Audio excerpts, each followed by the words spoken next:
we're really glad to see you on this very, very interesting topic, a dream topic for me, to be honest. The mystical nature, the principles with an Indigenous perspective. Those two of my favorite topics, mystical, spiritual, and that. What do we mean by mystical? Well, hopefully we'll be able to transfer it in to you. But words that came to me with the word mystical: oneness, so it's our oneness, visual, silence. Listen to the silence of the people sharing. And perhaps magical to add to that.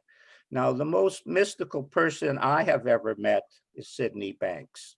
And he loved talking about the Indigenous people to me. And I just wanted to mention a couple of things. First of all, he has a CD called The Great Spirit. And if you like this particular topic, please listen to that. You'll listen to the master talking to it. And this is so interesting, Dicken. It was exactly the same as when he was talking to the physicists.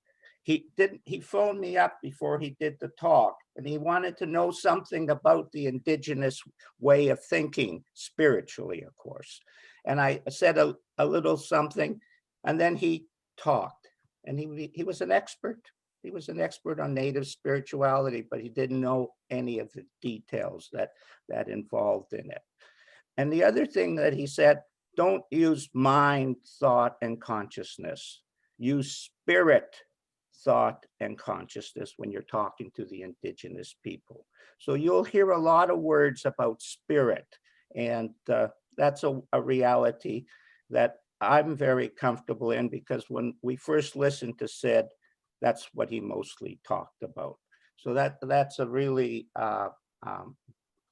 neat thing. Now the show is going to be about an hour and a half or so. So it's a little longer than a lot of the webinars that you've done. We don't have any set time that we're going to finish. And please participate with questions, etc., at a certain time, or viewpoints, or anything that you feel is relevant. The more you participate, the more you share, the more you grow, the more the show grows. And of course, that's mystical, because it goes into the unknown. That's another aspect of the mystical, the unknown to the known. Now this is part 4 of a series. And most people don't realize it, but it is. And it started with Ivalo, who lives in Greenland. And she had been touched by the diversity output that 3PGC went, where they acknowledged that they had a blind spot. There wasn't enough diversity. And she also had heard something that I had shared. And so something came out of her. And she phoned me up and says, let's do a show together. I want to talk about my experience. So part 1 was, so I came on the show. I didn't even know, to be honest, what the show was going to be like. I thought, it would be a usual song and dance thing that we do, but it wasn't. Ivalo had something to share, and she talked for close to half an hour, and something very unusual. I actually listened for a half an hour. That is very unusual. And she expressed the unknown to the known, the mystical experience that she had. Very visual. That's a tip. Very visual. That feeling, that's Indigenous. Very, very visual and very powerful. And you could hear the silence, and you could hear the pure consciousness that she was experiencing in her own unique way. And that one of the unique features of that was that at the end of that show, Inuit Alaska approached her and says, oh, let's have a talk. And they did 2 talks. And that's mystical. Do you see how it spread? Just by a little talk. And they were interested to talk to Ivalo and Annie. I have no idea what they talked about or how it went, but I love the connection. spreading out very innocently. So that was part, and then within a very short time, Patti Jo contacted me. And Patti Jo is from Kansas, from the Kickapoo tribe. And I had taught her 7 years ago. And she was, I guess, sort of like my student. And in 7 years, she had really not grown. We started to talk, and it was like colleague to colleague. It wasn't any more student and teacher's relationship. She had grown so much, I hadn't been aware of it. And that touched me so much that I wanted to get together with Ivalo. And so Patti Jo came, Ivalo was there, Annie came as well, a new addition to the little group. And Patti Jo talked, introduced herself, and the show was mostly about spiritual identity and from an Indigenous perspective, shared by Patti Jo and the rest of us getting involved. And then at the end, Annie talked. Didn't talk at all before, but this beautiful feeling came out. Beautiful feeling came out. It's just so gorgeous. So and I've had a strong feeling there's more here. It's still, we're scratching the surface. There's more. And then part 3 was Ivalo talked with Dicken. And now it was different. The first time she talked with a 3P, whatever we're called, type of thing, it was a release, but now she was comfortable in what she was sharing. And now they were sharing, again, it's kind of like Patti and Jo and I were, it was just sharing of a beautiful space. And also the introduction to the 3PGC community, because that was it was about. And Dicken was beautiful in the sense, when I ask people about Dicken, because I don't really know what his work is exactly like, I always ask the same question. And I say, is he spiritual? And they always say, yeah, he goes from the mystical to the psychological, to the mystical, psychological, effortlessly. And I felt, well, that's a beautiful, beautiful thing. That's why he's here, because he can go into both worlds and explain things from both perspectives, because he knows it's a feeling. And so that brought us to, all of a sudden, I'm in the Secret Garden, which is a place where I live, beautiful garden. I'm reading Black Elk Speaks, and he's talking about his vision. And as he's explaining 30 pages of his vision, I get a vision. I said, it'd be nice to have all these people together and to share with it. So I'd like to introduce first myself. My name is Waskazoo Gani Poet, standing elk, standing prayers that go directly to God or the Creator. Elk is a person who carries, he was not a shaman. It was a power of helping people with their passions and desires. Sounds a lot like 3P. And also I carry a second spirit name, Tatonka Naji. The first is Cree, the second is Lakota. And it's in honor of the pipe that I carry, the Tonka pipe, and the woman's medicine that I carry. And before we came on this show yesterday, I did a little pipe ceremony in honor of this show. And what I said is, let us all have a beautiful feeling together. So with that small introduction, as usual, we're going to turn it over to Ivalo, and away we go. Thank you, Harry. My name is Ivalo Anni. I am from Greenland. I live in Nuuk, in the capital of Greenland, with my family. I have a husband and we have 2 children, 1 boy and 1 girl.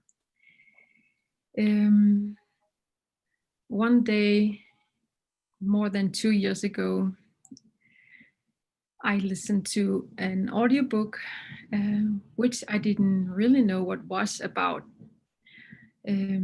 but I knew that it was something that Ivalo Anni had talked about before, and my sister had talked about it before. But I listened to the audiobook, which Mette Louise Holland from Denmark had written. And then while I was listening to it on the airplane, my life changed completely. I had my first insight that was so powerful that it turned everything upside down. Everything was not what I have thought. I saw that I had misunderstood how the mind works. So I remember that nobody could understand what I saw, but I said to the woman next to me, I have misunderstood everything. I have misunderstood life. And I knew she couldn't understand it, but I wanted to yell it out because I saw something really, really truth. And it was unexplainable, but what I saw was so fantastic. But not only that, other insights came the day after, the second, the third, the fourth, the fifth day. The insights kept coming to me. It happened normally when I relaxed, when I was laying down and listening. But it's unexplainable because it's something that I saw deep inside of me that has something to do with the truth. But I couldn't put words in. I couldn't put words of what I saw and what I experienced. So I wrote to Mette Louise Holland and said my gratitude, said to her that I wrote to her what I have seen. And I was so grateful that I heard something and I saw something. And then later on, I understood that they were called the three principles, and there were names to that. But the words doesn't they doesn't do justice. But about this spiritual part, about this indigenous part, it's something that I love to talk about, because it's deeper than the words, deeper than the methods and techniques I have worked with during the 15-20 years in my life. It's deeper than those things. And I saw so much potential, so much possibilities for other people here in Greenland. And I wanted to make a small organization or something similar where we can get together and talk about this kind of how do I say, how to approach life, or this how you see life. And then and later on we found out we could make a non-profit organization, and we are not that many, but Anna is with us, and my sister and Anna's sister, and we have few members. But when we started with sharing our stories and our insights back in 2018 in March, we were very few members in a Facebook group, and now we are almost 3,000 members, and it's 2.5 years ago. And during those years we have met new people, heard new people talking about how they also have been affected or stumble across this understanding, and how they have helped their lives. So and it's wonderful to see the beautiful changes that we see and that we read, but it's not everybody that we get get in contact with, but that Facebook group is existing, and it's there that we can get to share whatever we have seen through insights. I don't know if Andrea has something to say about this group or another Facebook site we have, but it's mostly through those groups and sites that we share. But otherwise, we have other small things or ways we also share. It's been expanding so quickly, so I cannot keep up what's going on. But the interest is there, and people are listening. And the word that Ivalo keeps saying to me is how easy it is for them to understand and hear the message that Sid was expressing about the truth inside, and of course the relationship to thought. So, and also I want to mention that Greenland is a Danish colony, or not a colony, but under the Danish jurisdiction, and that has a different flavor, a different culture than Patti Jo's has, or Ron Kingberg. I saw him, he was on here as well.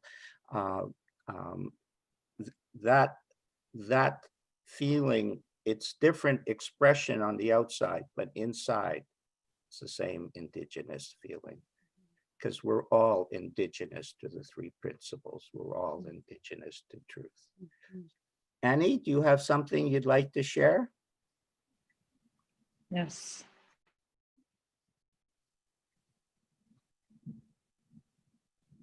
I come from Greenland too.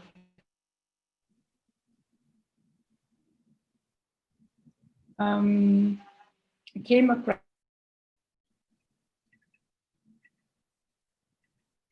2017. I'm having trouble hearing you, Annie.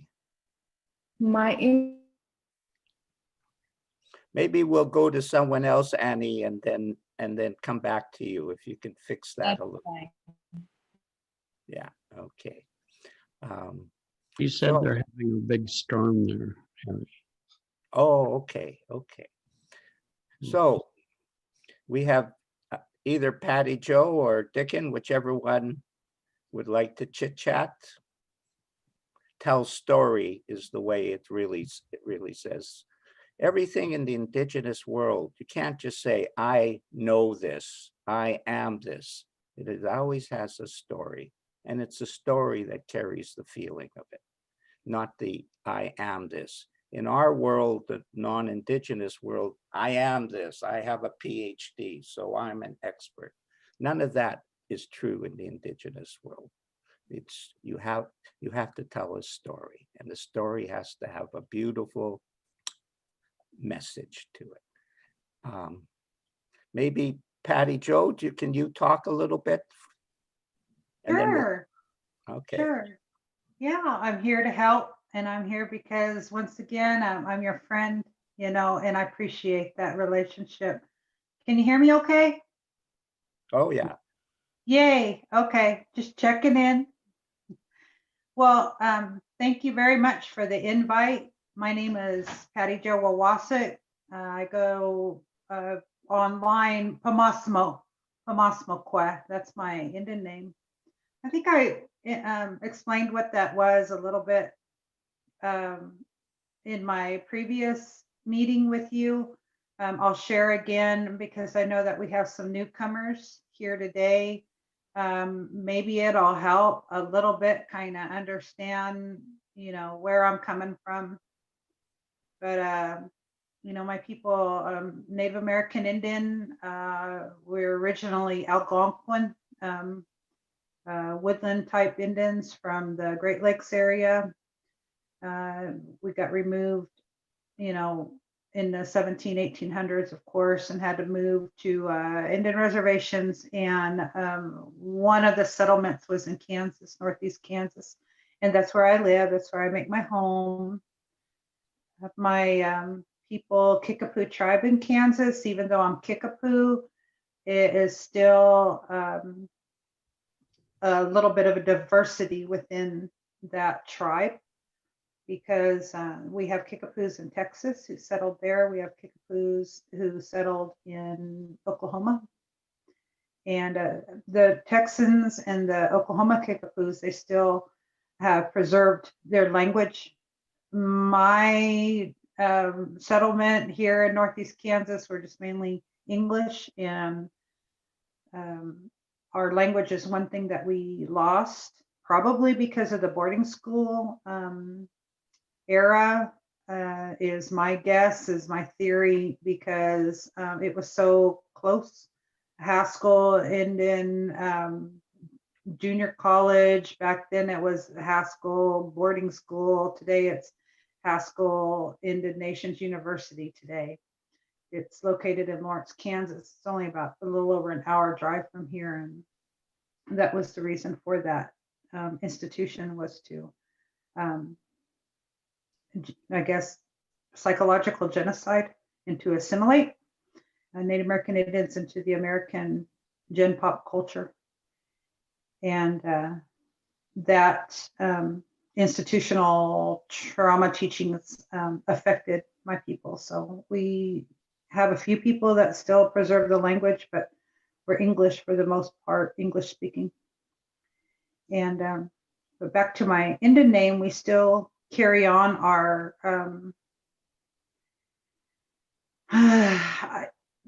I guess the English word for it would be spirituality ways. And I kind of sigh, because I will agree with what Ivalo had to say about it. Words just don't do it justice. Because that way of life, that way of living in that spirit, that presence, that state of mind, that state of being, it's just so natural for me, probably because I was raised with it. You know, it was just part of my culture. We go so far that we give names for that spirit, and that's my name, Pamasmokwa. That it has a form, you know, when I was an infant, and all that life that goes along with it. Not just people, but the spirit of all life, all living things. It's part of that, and it carries me in prayer through the rest of my life. And you know, I have a clan, I have a color, a clan. I'm a wind clan. It's kind of similar what Harry was describing in his introduction as an elk. Maybe that's kind of part of his name, but I'm a wind, which is part of a thunder clan. My last name, Wawasik, is part of a thunder clan. That was my dad's name, and it means night lightning in a distance. So I'm trying my best to tell you a story to introduce myself of who I am. That's part of our culture, and so that you can understand who I am and all that goes in with my name, Pamasmokwa. Anyway, I just wanted to share that much with you, but that's part of my understanding with this 3 principles. I shared this in my previous talk, so I won't get deep into it, but I learned about this English in the books when I went to college here nearby in Topeka. Diane McMillan, got to give her recognition is what I'm looking for, because it was, I was just really in disbelief, because this way of living, you know, I just got through telling you my Indian name, it's my spirit, that's my spirit name, and it's part of all these living things. And in Gen Pop world in the United States, I would be pegged as cuckoo. and my dad warned me about that too. You know, you can't be talking about things like that because for that reason, you know. But and I'm glad that I introduced a little bit about the institutional trauma attempts, because that's part of my people today too. Because you know, we learned how to hide, be quiet, you know, kind of like how baby deer are. You know, you want to stay out of sight, out of mind, and keep what you got, that preserve. And anyway, so this way of life, this way of living, how my parents would talk with me, interact with me, tell me things, tell me stories, my upbringing, that was what I learned to hide and preserve. So at one time, I thought all of that way of living, way of life, that way of functioning, that state, or I think Ivalo described it as a pod when she discovered her own insight. And it kind of, you know, she talked about how it gave her a feeling of, you know, of pure, I guess, joy and at peace, at ease. All that vehicle of navigating through life in an everyday way. You know, I was taught all that in my upbringing, but never talked about it in English until I went to college. And it was my professor at that time, Diane McMillan, who taught the 2 years of prevention. And this is what we learned, the 3 principles for prevention. I did that for 2 years. And the class really set well with me, because I was in total disbelief that this was all in English. And it was outside of my upbringing with what I learned from my family, from my dad, that I was supposed to hide and keep quiet and preserve, you know, this vehicle way of life. So anyway, that was my disbelief that this is available, and it's not something that, you know, I'm kind of cuckoo because I do believe in these connections, and all these connections, you know, they're already there, and it's not something I'm doing.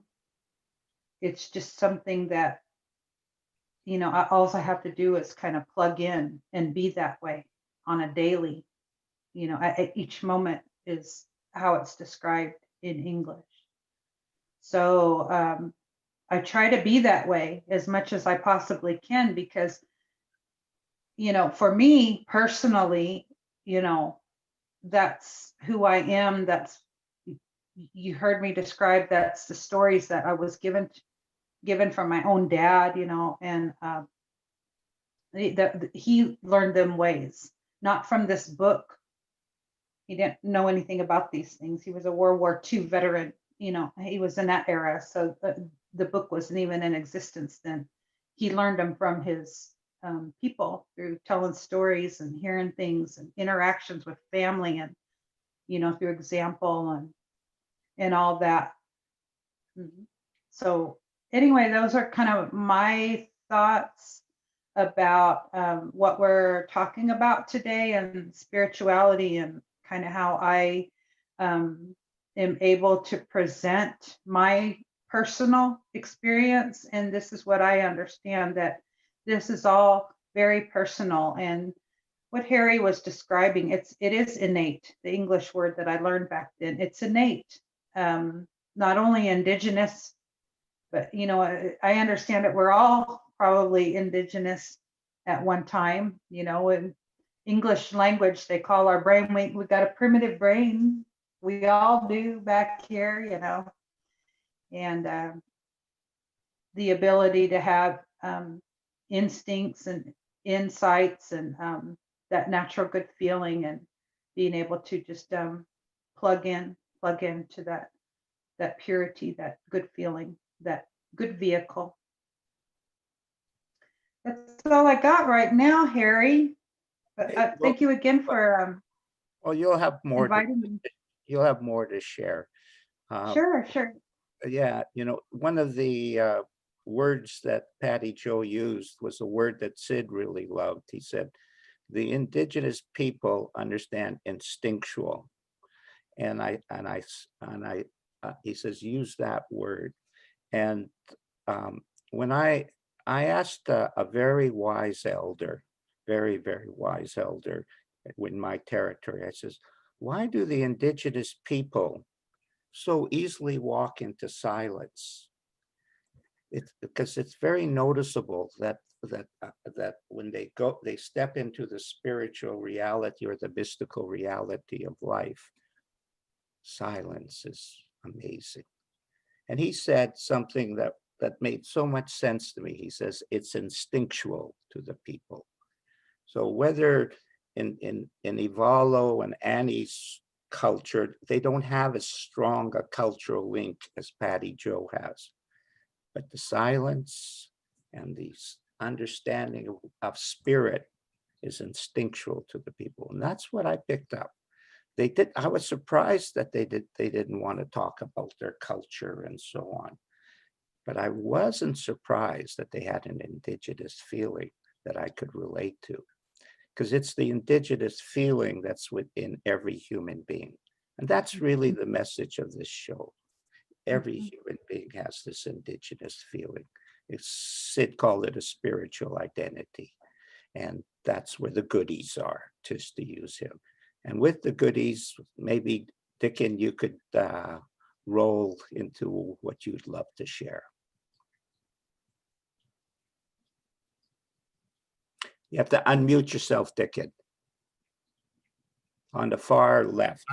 I hope that Annie got her connection sorted out. I'd love to hear what Annie has to say. So.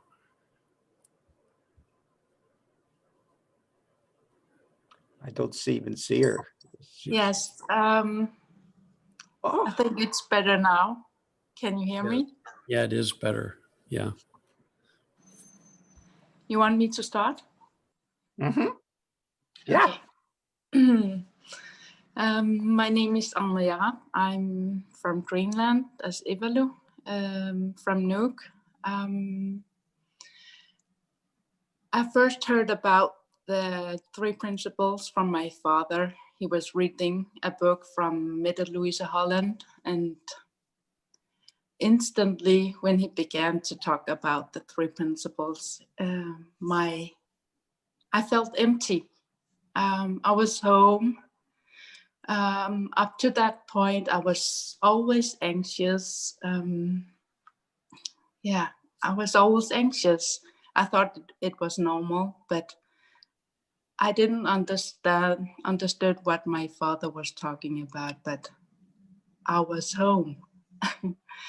So I bought the book, and instantly I felt calm.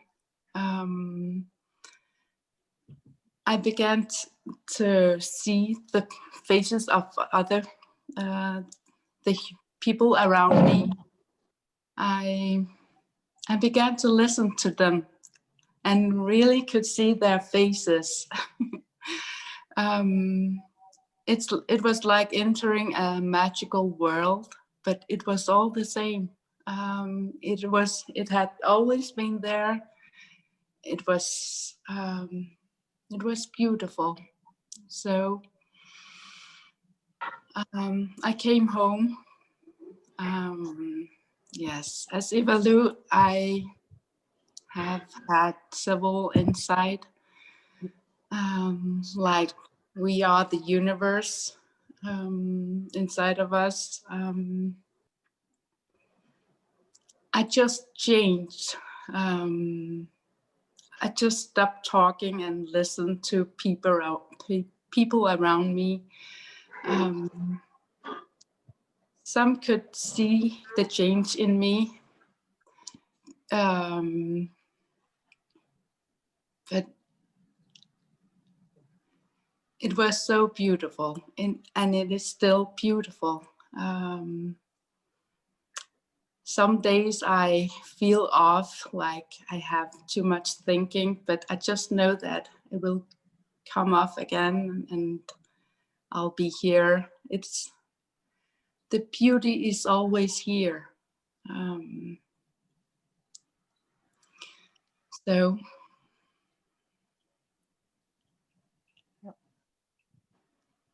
thank you.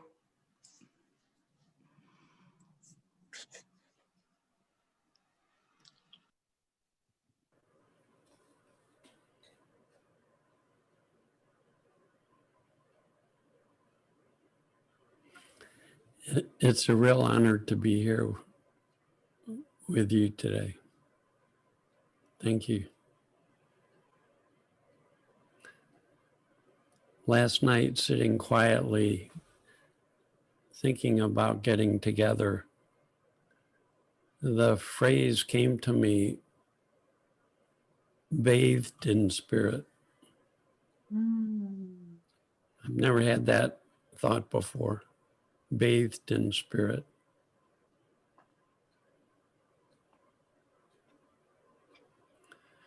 When I was young, I was very anxious as a young boy, very anxious. So Annie, I can appreciate what that's like to live in that world. I was very anxious, except I loved to escape into nature and played in the woods by myself and with friends.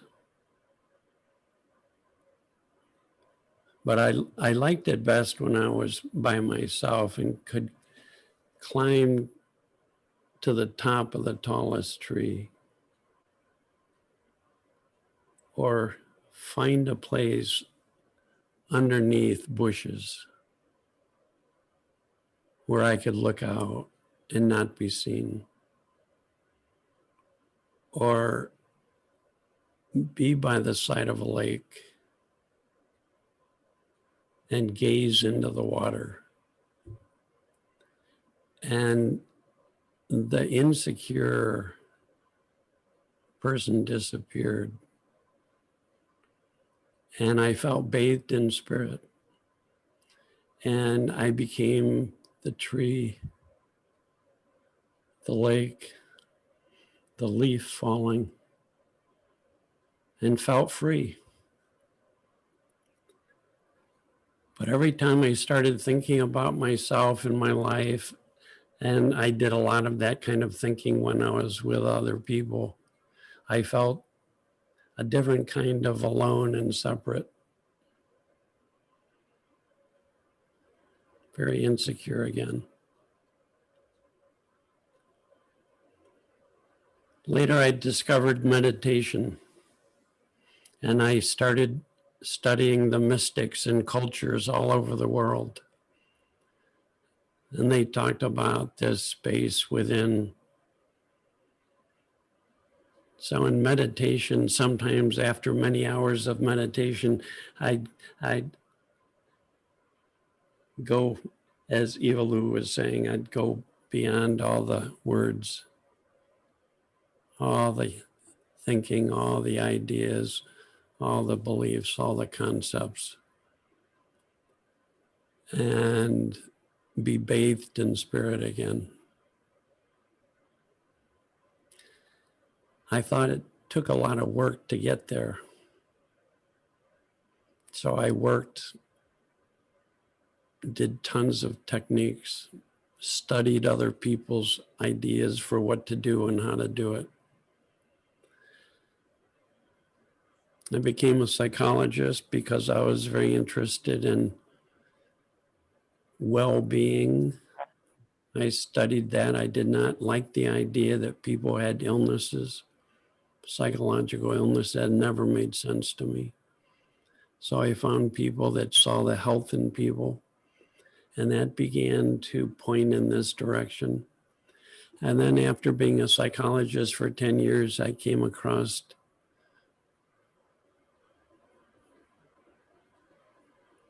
a man named Sydney Banks, 9th grade education from Scotland. And He spoke a language that my soul understood. He said, you always have within you what you've been looking for.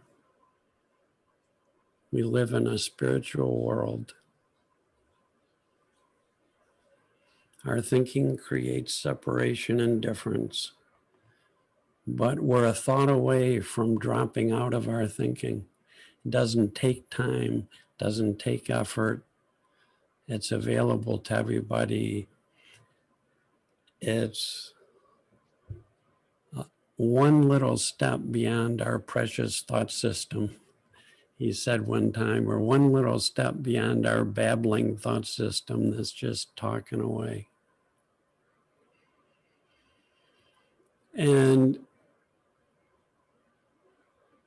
because he had this experience where he felt one with all of life, one with God, he spoke with great conviction that any one of us could get a little taste of that, that we could step beyond our thought systems into this ordinary present space that's always here because we're always part of this ocean of spirit. We're waves on the ocean. I thought I was a separate little insecure wave. And Sid Banks says, look down. We're all connected. We're all one. And again, I tasted that freedom I tasted as a young child. Oh my God, it was so beautiful. I started seeing my kids. At that time, my daughter was about 13 years old. My son was 8. I started seeing not just the health in them, but seeing them as spiritual beings, and that we're all waves dancing on the ocean of spirit, and that we can drop into this space within and be bathed in spirit. And it awakens our hearts because we realize the truth of life, that we're all one, we're all connected. And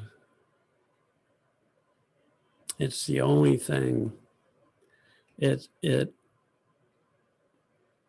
only thing I'm interested in, and only thing I'm interested in talking about with people and doing the best I can to try and point them toward our true nature, which is spiritual.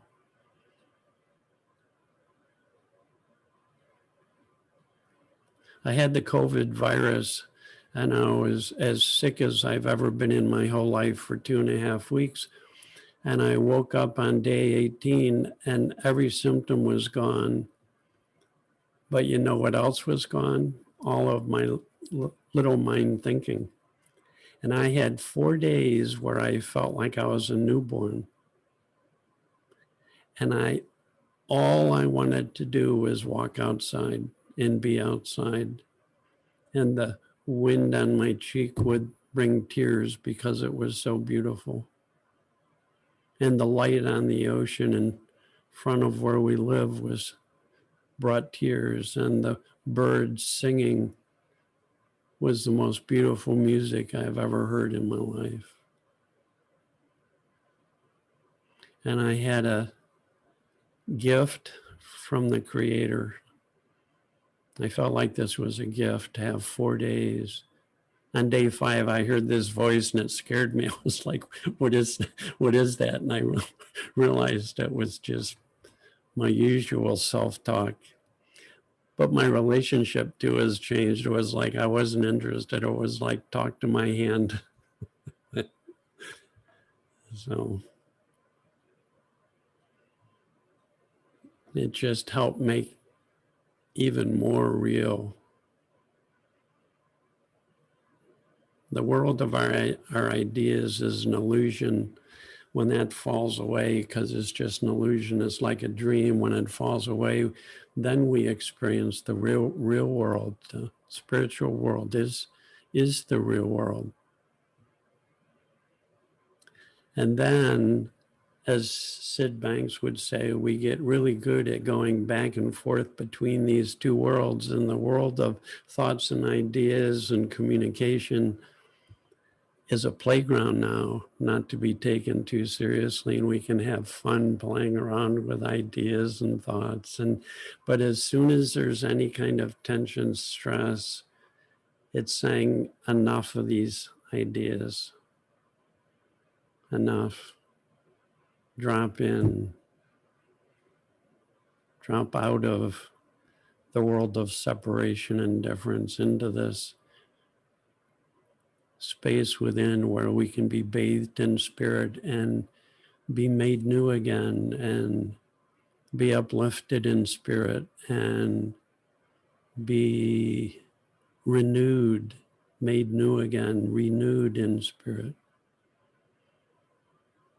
I just want everybody in the world to know to know our true nature. So I love hearing people. I've really enjoyed listening to the other folks here talking about their inclination, their knowing, their experiences, their stories. So thank you. Great, Dicken. When you were talking, what came to me was in my life of where I had this incredible silence and oneness experience on Salt Spring Island, I then had a tremendous amount of personal problems that I was going through, happily, sort of, sometimes discouragingly. But when I was on a show recently, I was explaining something and something came to me. On the outside, I was going through all these ups and downs through lack of wisdom. See, that was the word Sid used for mystical wisdom. That's what he was talking about. And through this lack of wisdom, it looked like my life was all choppy and so on, had so much bad stuff in it.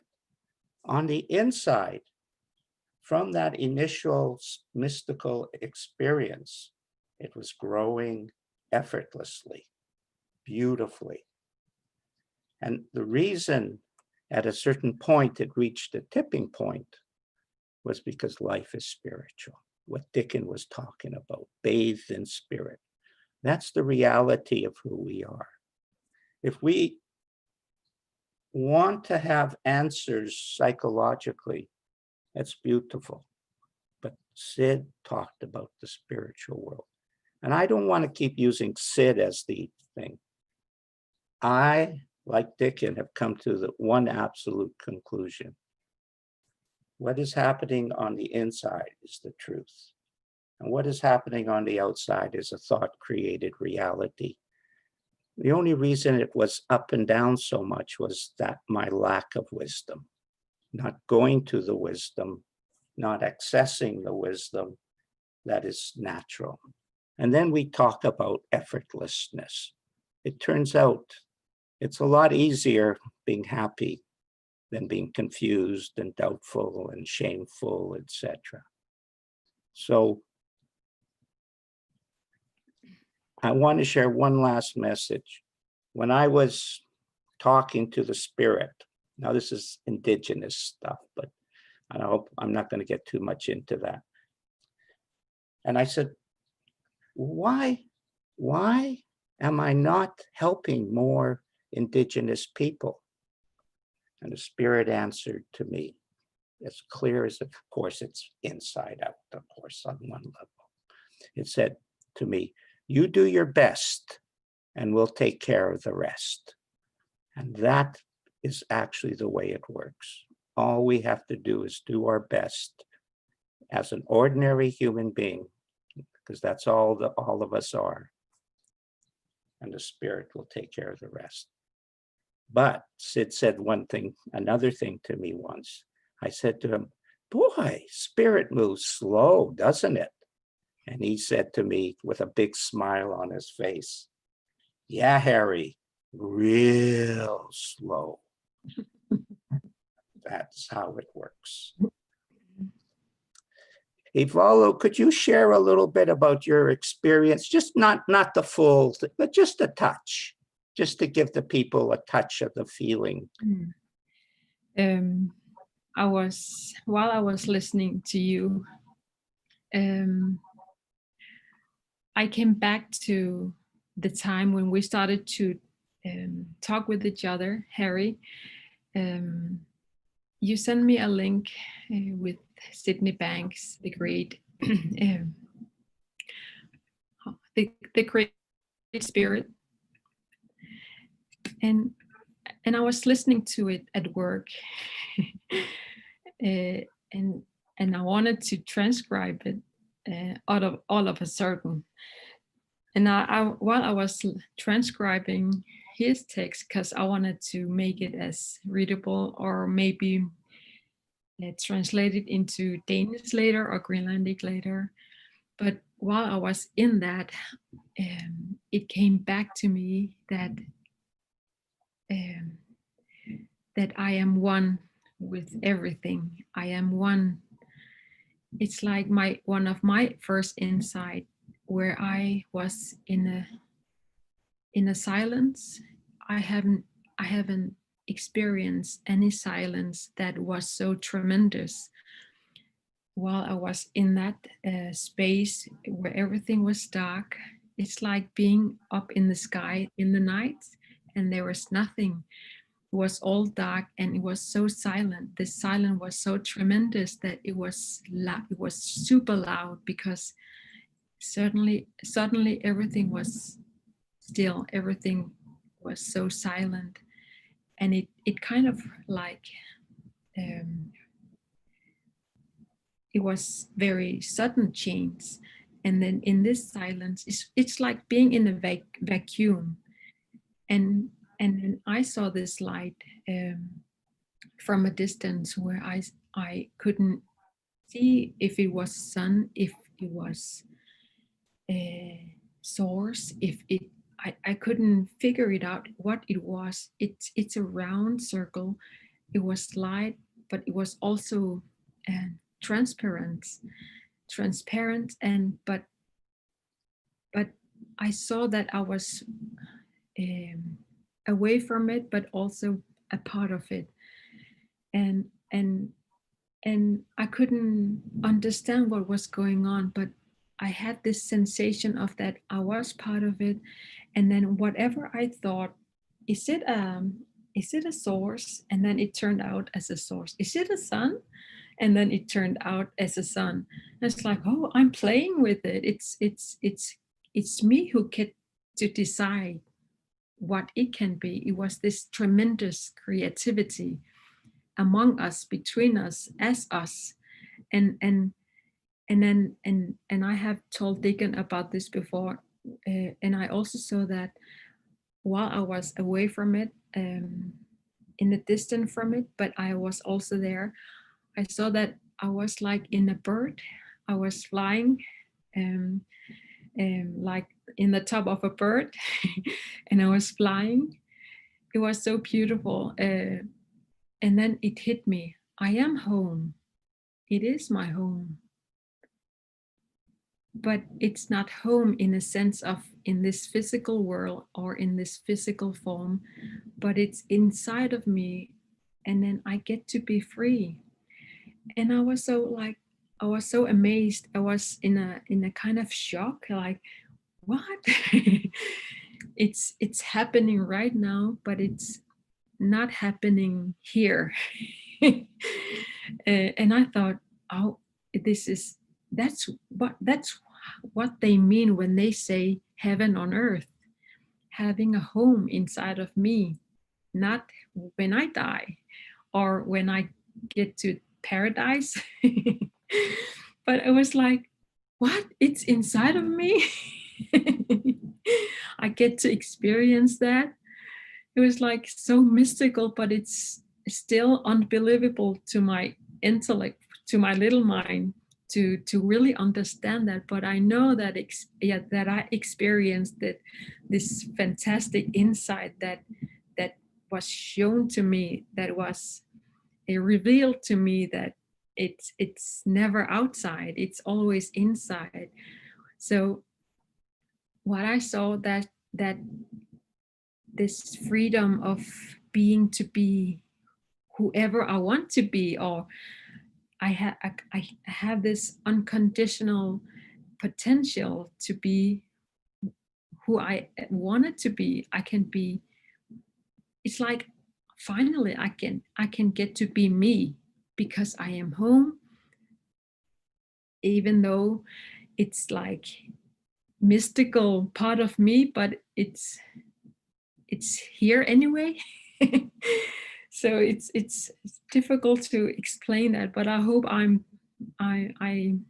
you can understand this. But it's not there, it's not out there, it's not in the future, or it's not anywhere. It's inside of everybody, that that that we have this home, that we have this creativity, that we have this freedom. I mean, this freedom was so amazing. It was so tasty. It was so delicious.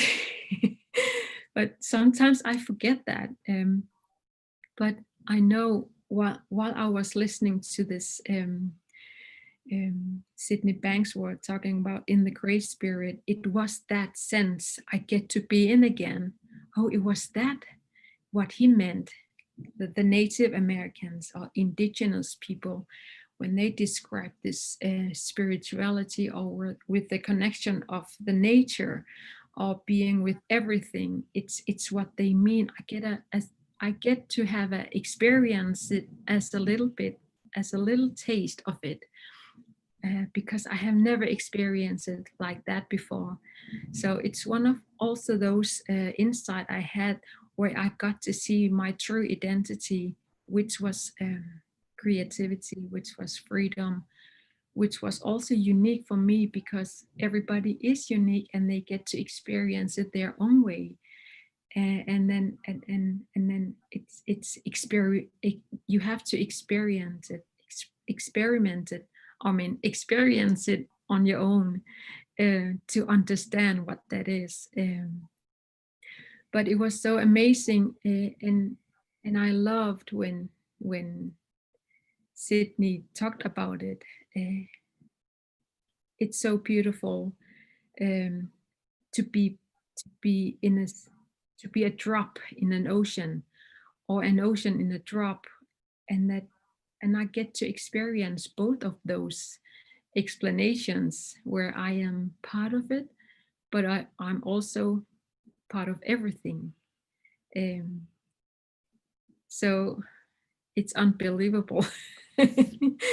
And I am so grateful that I get to see that. And it's mystical that it happened to me. I didn't do anything at all. I didn't do anything. It just came to me. And I'm so grateful for that. That's beautiful. Patti Jo, could you tell a little bit how the Kickapoo, or the way in the old ways, see, the old teachings have all the wisdom for the Indigenous people. You don't really need anything more. Could you tell a little bit how going home, the home that she was talking about, Ivalo, how you see that from what you were taught or experienced? Sure, I could do my best to put it in words, just, to give you stories and memories that I have. I wanted to bring up, first of all, just to kind of put forth this, the way of functioning, or that vehicle of functioning in spirit, and applying that application to self and everyday life. And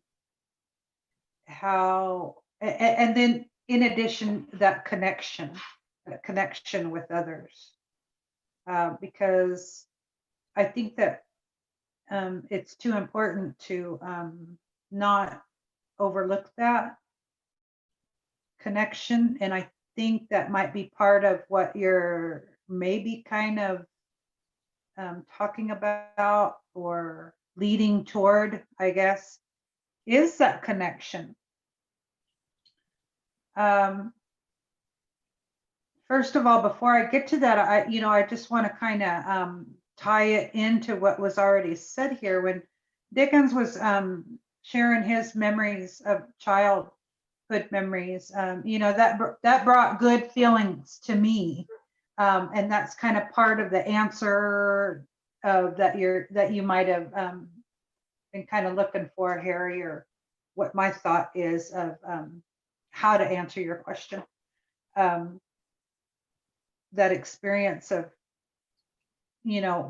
growing up, my upbringing and all that, and how this was taught to me through examples. Dickens was describing climbing a tree, being in the, I think he called it forest, I call it timbers. Being in the forest or being part of nature, being by that water. I heard feeling that wind on your face when he got well, when he was on his way back journey to being well again from a very serious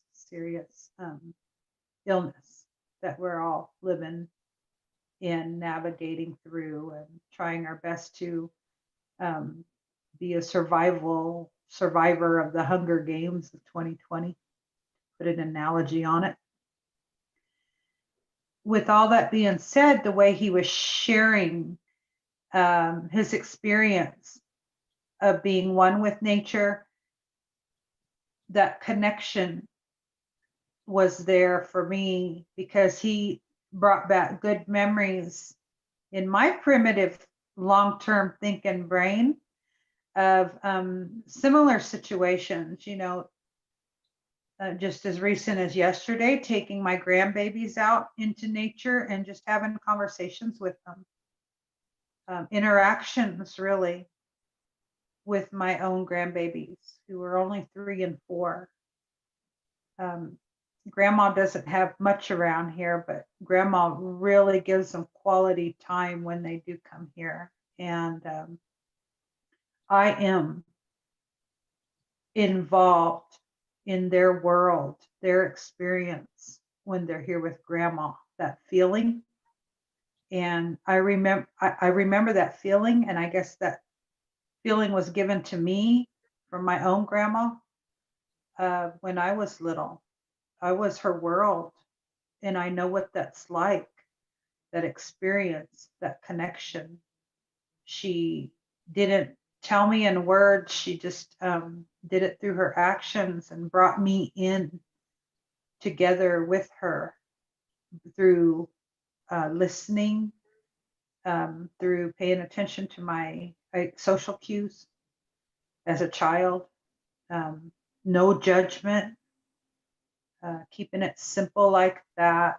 And but really the listening, the active listening is what I'm thinking about, because that, putting that description in English, Harry, way back then when I first met you and we got to experience the sweat lodge together, I didn't quite have that. Not that I didn't know how to active listen to somebody else and pick up on their own social cues, to be fully involved and engulfed in their world, in their experience, and what they are talking about from their heart, to bring forth and take the time out of their life to share it with you.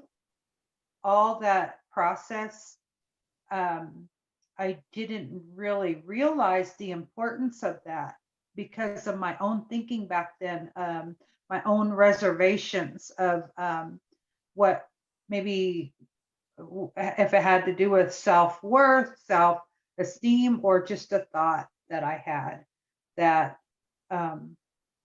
me being with somebody who wants to be with me, a Native American Indian from the reservation in Kansas that has taught to hide and preserve whatever it is that I was taught from my family.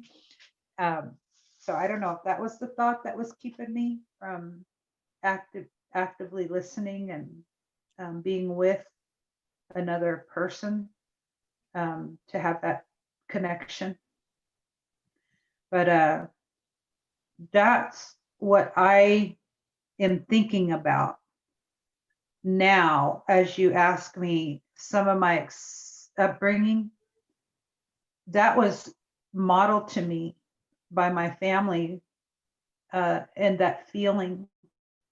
I always remember that sense within me that I liked. It brought me joy, it brought me healing, it brought me happiness, that natural good feeling, that feel good, I want more of it, kind of like that, and that's my indicator or my baseline of where I want to be. And that was taught to me as a child. And I didn't know how to describe it, that baseline feeling for myself. I didn't know how to describe it until, I went to college and I found out that somebody put all this in English. And quite simply, really, but we make it difficult through our own thinking or lack of confidence or whatever it is, of that judgment on me, that I'm not good enough to share something. I don't have enough self-worth, self-esteem to share something because I've been institutionally navigated to learn to teach me how to hide and preserve something. And I hope you don't hear the knocking. Sorry about that, but I hear the floors are starting it again. But so it's a thought that prevents me from being 100% plugged into that good, happy feeling, or it's a thought on other people that they're not worthy, they're not good enough to pay attention to, or I'm having judgment on them. That's preventing me from that connection of oneness. And I think that's just kind of one example of how to combine the both of that natural good feeling of, first of all, how do I get to that elevated state, the elevated good feeling, that pure thought feeling without any judgment from myself or of other people. That is one piece of it. And the other piece is, keeping that elevated feeling when I'm with another person for that connection, whether it be one of my little grandbabies, and humbling myself so much, taking myself, all my thoughts and all my judgments out of it, all those thoughts that keep me from that natural pure feeling, that natural pure state of functioning, or that vehicle that I most definitely want to share with my family, my little grandbabies. I want to share that because that's probably one of the greatest gifts that I can give them. And maybe that's why my grandma shared it with me, that effective listening or just being. I heard Sydney Banks say, just being with another human being and giving them that time. So that's one example I have, I guess, that maybe it could be universal, is just that practice of interaction and how to connect with other people to continue to surface, this heaven on earth kind of feeling that Ivalo shared. Because it isn't just a one-time bing that it happened way back when, you know, it's a baseline feeling that can be always like that. Beautiful. I don't know if that kind of helps answer any of your question, Harry, but that's kind of what I was thinking about as we've been talking. Beautiful. One of the greatest experiences I had with Patti Jo was 7 years ago. We spent a week together, and I've sent cedar and we've shared things, but she epitomizes how someone hears something with a powerful spirit that she already had, and then she did the same thing that I did. Nothing. Mystical means do nothing and you will change. And I could not believe when I was talking to Patti Jo after 7 years that we were talking together in learning from each other, in appreciating each other and loving each other. And it was so effortless. But I want to emphasize, mystical means 95% of what you will change is you doing nothing. It just happens. The rest of it is just getting in the way. And Fool's Crow had the most beautiful image. To me, this is the most powerful image of what Sid was talking about. Sid loved this image, absolutely loved this image. Fool's Crow said, when you're healing, it's like hollow bones going through you. The more hollow, the purer the healing. And that's who we are. As Dicken was talking about, we live in a spiritual reality. More hollow, more healing. When you do the pipe, more hollow, more healing. When you talk 3P, more hollow, more healing. And Patti Jo epitomized that. She just grew and grew and grew. So thank you, Patti Jo. That was such a treat, and still is. So glad you're here with us on this little journey here. Annie, could you say a few words, and then maybe we'll open it up, and anybody else who wants to share, of course. And then we'll open it up for a question or two. I can do that.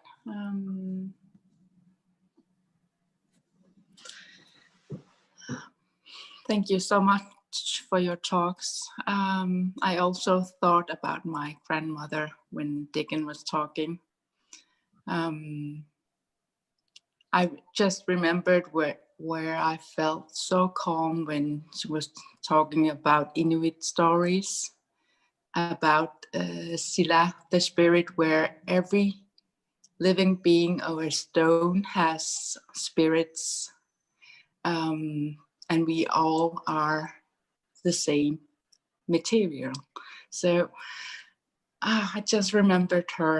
It was so lovely. Yeah.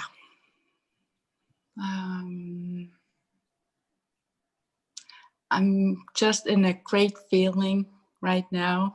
So I don't have so much to say, but I love listening to your words. Beautiful. Before we open it up, I'm going to read from Sid. The wise medicine man in the Native North American culture spoke of the world as one spirit, referring to the creator of all things as the Great Spirit. This was their way of explaining the oneness of life. And then he concluded it with, thought is a divine tool that is the link between you and your divine inheritance and is at the core of all psychological functioning. I love that because I don't understand it. but I love it. And that's mystical. Most of what I've learned, I don't understand. So, Dicken, would you like to say a word or two more that you've had? It would be nice to hear a little bit more, and then we'll open it up to questions.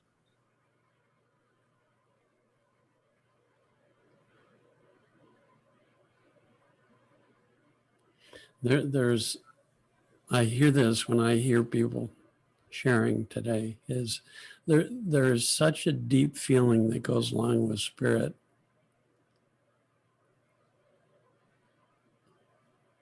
And Sid would tell us there's no word in any language to really describe that feeling, because you're not there when you're having it.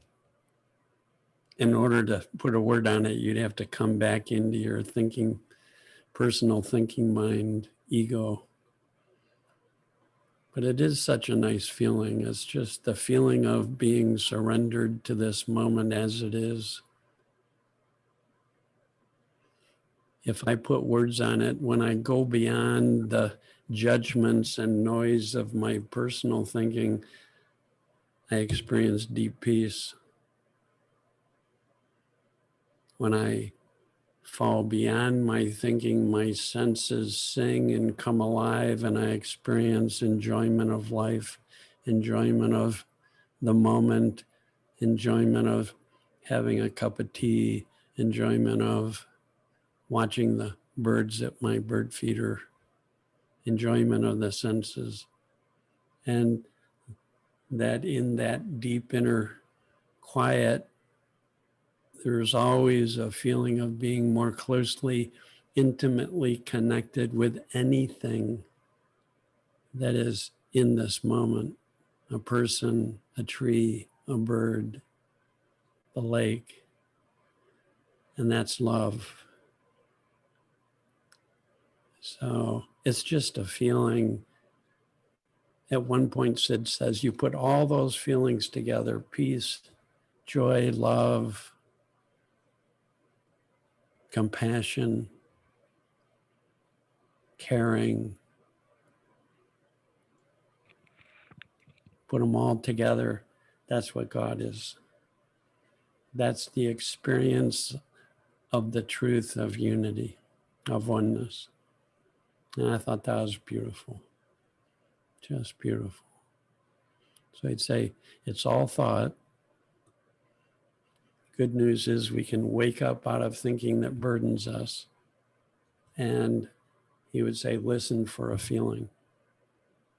That kind of deep listening Patti Jo is talking about. Listening without thought, presence. A presence that goes beyond the personal to spiritual presence, where they're the same.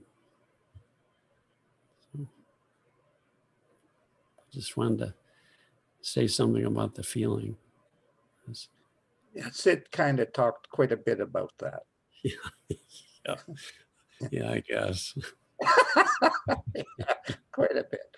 Yeah. So maybe, does anyone have a question or two?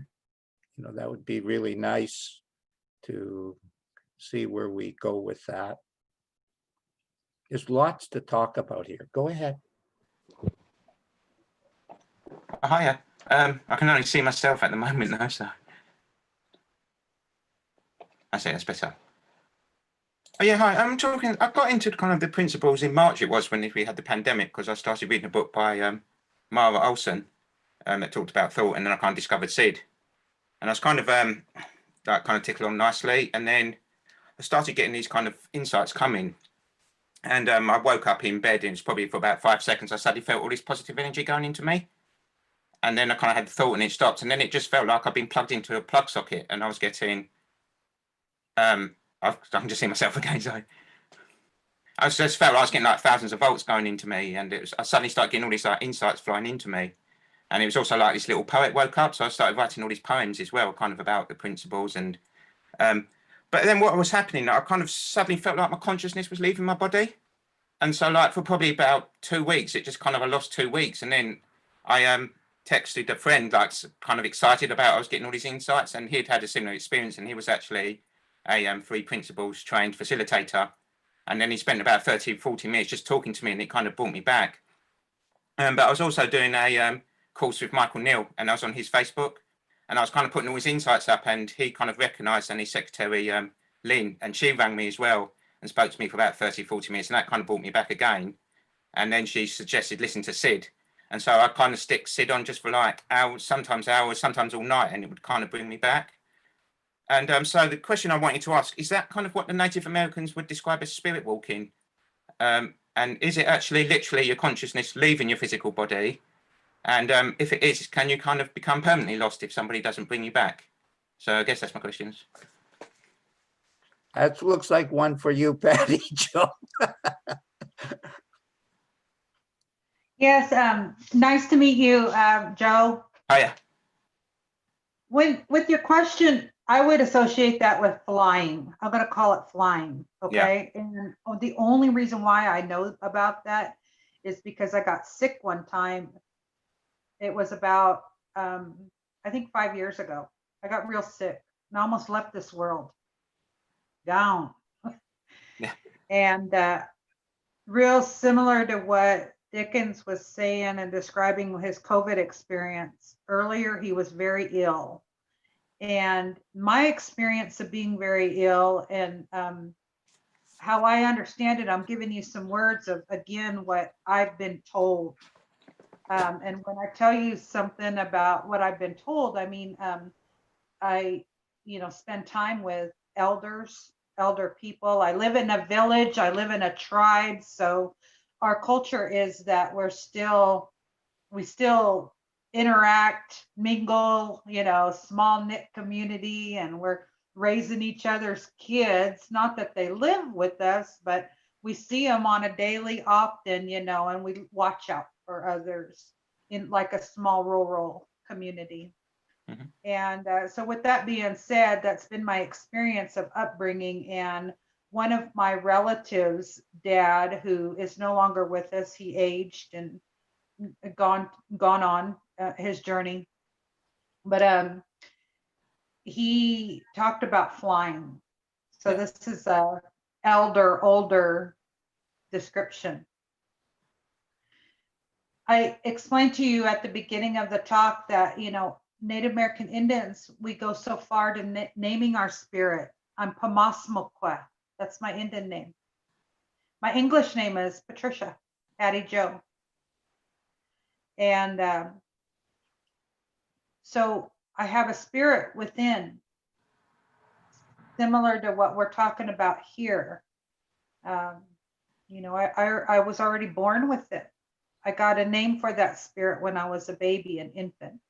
I had loved ones who gathered for that purpose because they're all about that importance of me having that name and everything that's tied in with the name, my clan, my color, my, being connected with all living things of that name and how that name's gonna protect and carry me throughout life.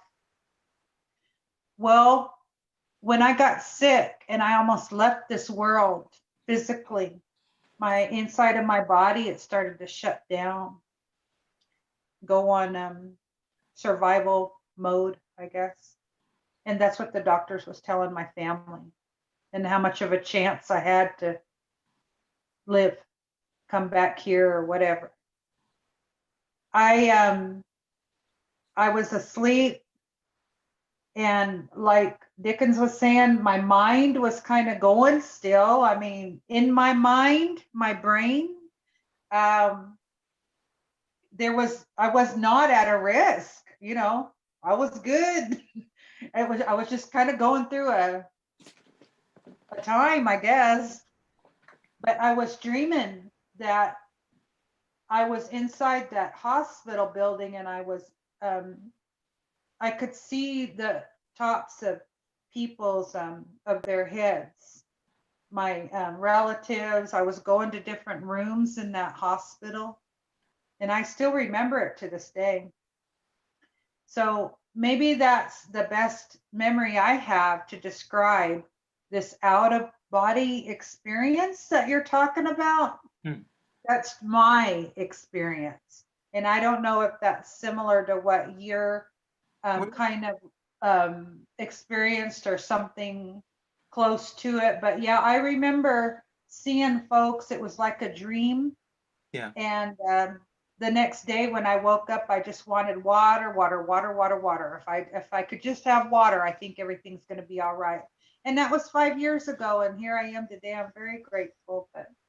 But mine was different because I was still conscious and I was still kind of functioning consciously. But my family said it was like I disappeared for 2 weeks. And so like I was still here, like physically, but it was kind of like my consciousness had just gone somewhere else. And then it's just like kind of come back now to sort of planet Earth almost sort of thing. And so like, yeah, my family would actually comment. I mean, I guess it's what kind of, if you use the medical term, they would say dissociation or something. I wouldn't try to define it. This is Yeah. really more something this is for you. This is a gift from Creator to give you more faith in the mystical side of life. And one more thing, what's his name? Joe. Joe? Okay.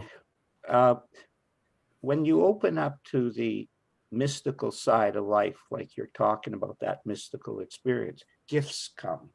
Yeah. You have to, these are your gifts. I always talk about the mystical gifts that come to people.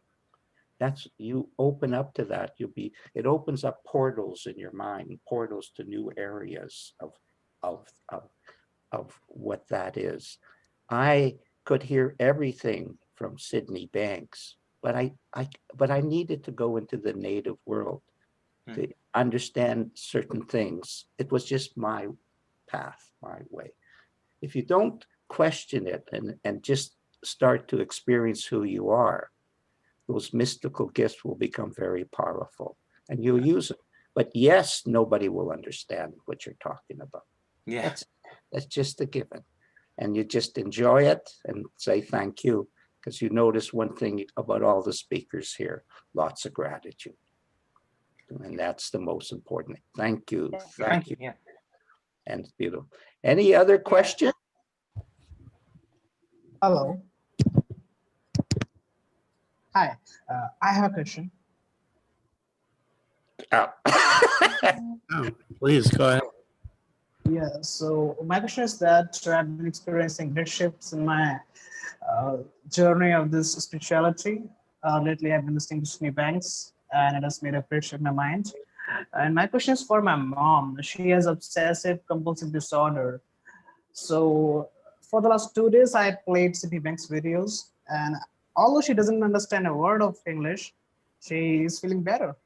I don't know how and why. So my question is that I want to help her get rid of this OCD. So can you tell me how it can happen? Dicken, maybe you can handle that one. It's helped me to understand that there's only one psychological problem ever. People get caught up in a belief that they think is true. And I've seen no exception to that. I've worked with people that have gotten every label you could get psychiatrically. And the labels are just describing how people behave the different ways people behave when they're caught up in thought and thinking it's true, and then losing connection in experience with spirit.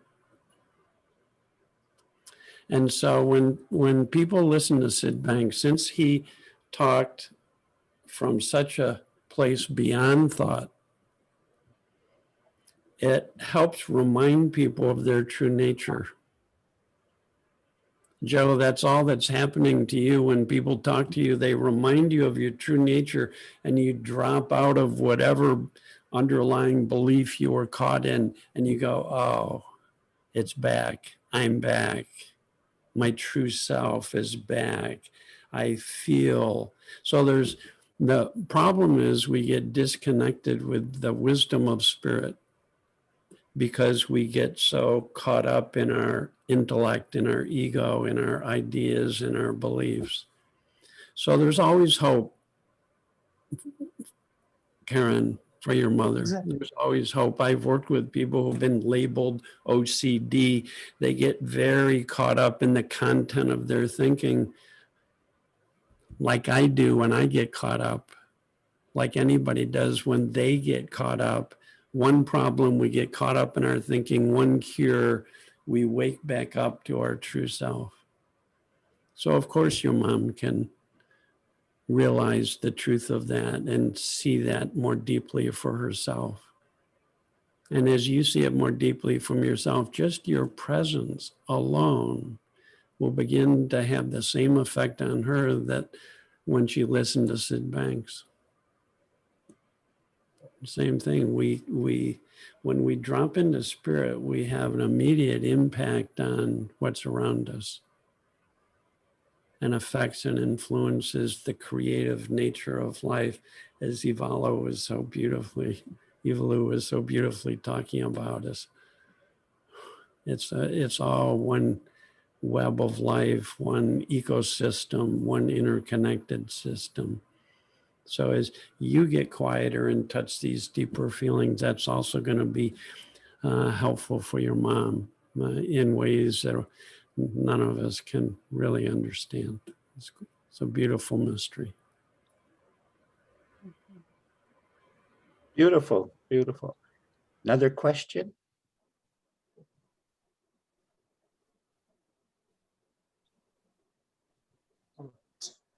Yeah, before somebody else asks a question, I want to ask, like, is my presence enough for her to change?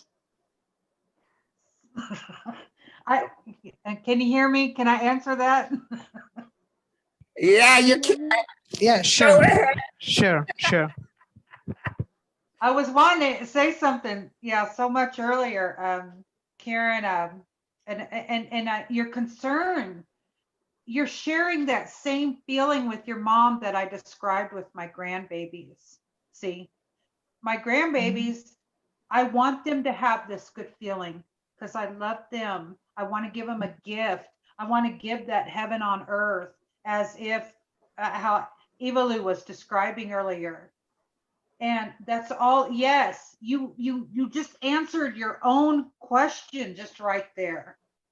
And that example that my grandma gave, the feeling, that natural good feeling, that link, that sharing, that interconnectedness. And I'm sharing that with you because, you know, I get I'm very, very, very blessed to be able to help others.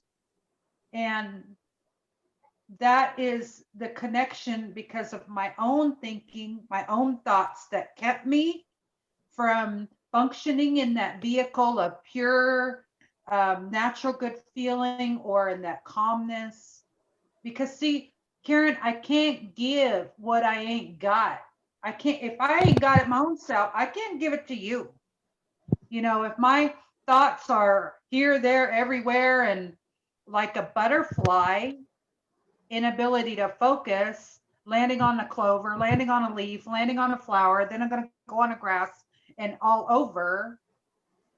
Well, see, those are my thoughts that are keeping me from that natural good feeling. And that's why earlier I was encouraging you and everybody else, find your baseline. Joe, find your baseline. Your baseline is going to be much different than mine because we're separate people. And but you know, never give up on searching what that baseline is like for you. How that natural good feeling just to quiet your mind, living in that silence, living in that calm. That's the baseline. And then being able, once you're there and you got it, then that's when I'm able to be with my grandbabies and share something with them. That's when you're able to be with your mom and share something with her through that connection, through that link, Joe, that's when you're able to be in your baseline, that calmness, that good feeling. No matter what your family members tell you, you know, again, those are other butterfly inability to focus feelings that your thoughts are going here, there, everywhere, that are keeping you away from that baseline. That even keel is how my dad used to describe it to me sometimes, of that natural good feeling, that calmness, knowing that you're functioning in pure health, your innate, indigenous, whatever word you want to try to describe it, that feeling of functioning in that pure state vehicle. I wanted to share that, but of course, you answered your own question, Karen.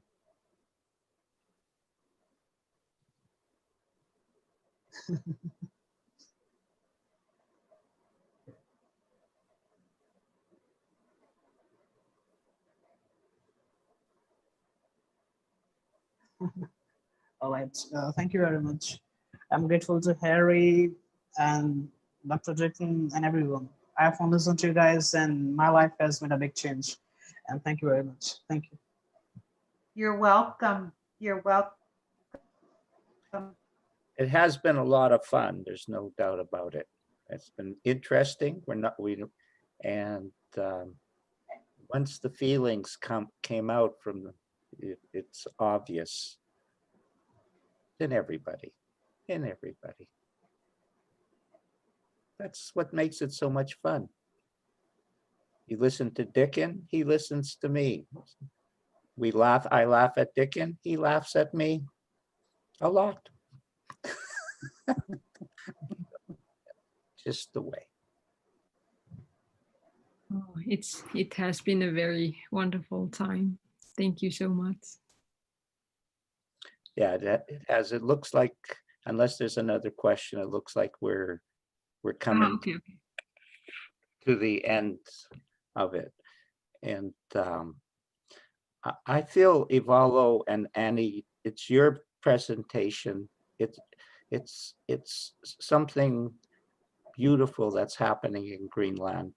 So if you could sort of wrap it up in whatever comes to you, I feel that's the best way.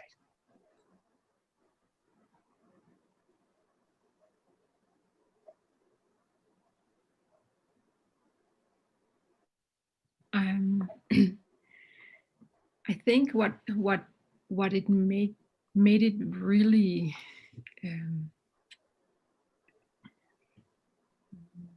how do I call it, easy. I think what it made it really easy was that we are doing it as a collective. We are doing that as a group, or many people are talking about it at the same time in their own ways. So that's how it's getting, we are sharing so much about our own insights in different cities and different ways. And it's fun to do it because it's nice to be with other people who knows what we are talking about, and the importance of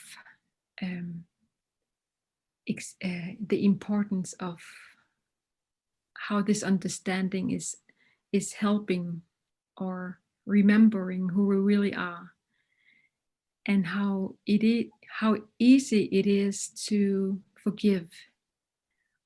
And also it's also not really forgiving, but it is the traumas,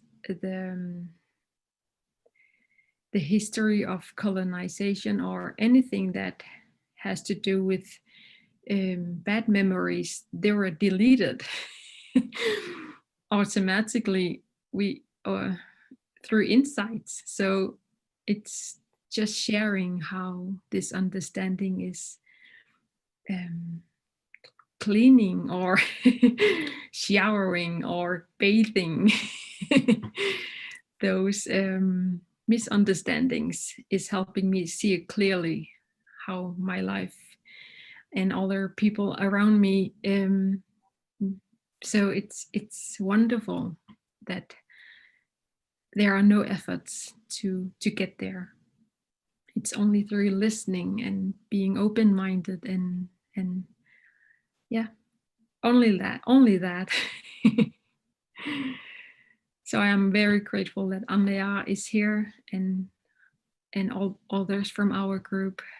And I'm really glad that we get to have this webinar with you guys. Thank you so much. It means a lot to me. It's something important very important to my life to keep talking about this because I know how wonderful it is to have a second chance. I don't know if Andrea has something to say.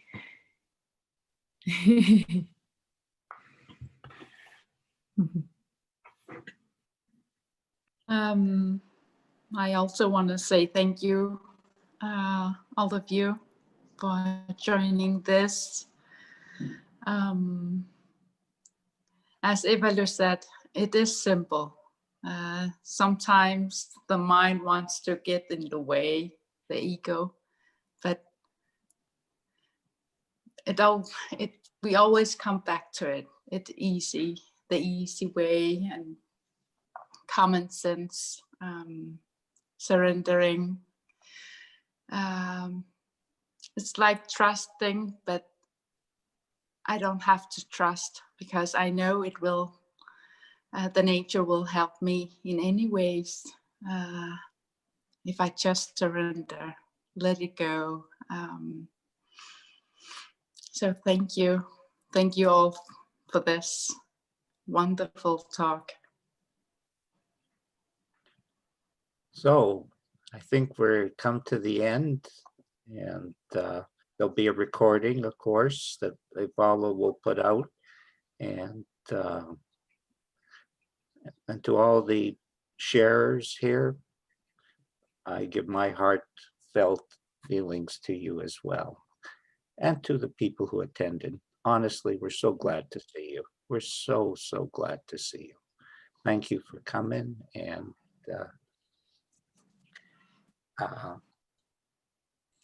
in the language that I understand, Kupskam, which is Coast Salish, like Miigwech in Patti Jo's language. Kupskam. Thank you very much.